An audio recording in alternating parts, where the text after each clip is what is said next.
Hej, mit navn er Linnea, og jeg er kandidat i Louis Nielsens velgørenhedskampagne Giv syn til Tanzania. Kampagnen sætter fokus på at hjælpe synshandicappede i Tanzania ved at dele briller ud, som danskere har afleveret i Louis Nielsens butikker.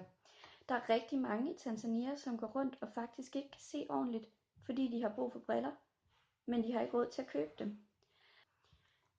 Jeg bor selv -10 i kontaktlinser, hvilket gør, at jeg praktisk talt er blind uden.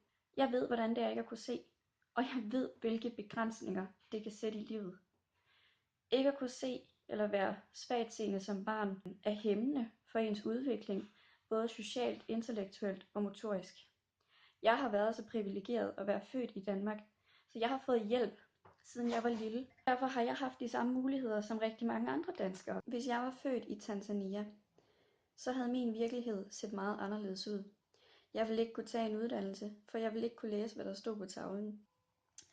Alt hvad jeg gør i min hverdag, ville jeg ikke have haft mulighed for at gøre, hvis jeg var født i Tanzania med det syn, jeg er født med. Derfor brænder jeg for den her sag. Det ville være fantastisk at få muligheden for at hjælpe mennesker, som ikke har været lige så heldigt stillet som mig selv, med at få det syn, som de har brug for, så de kan få et bedre liv og en nemmere hverdag. Jeg håber rigtig meget, at I har lyst til at stemme på mig, så jeg kan komme til Tanzania og hjælpe der, hvor der er brug for det.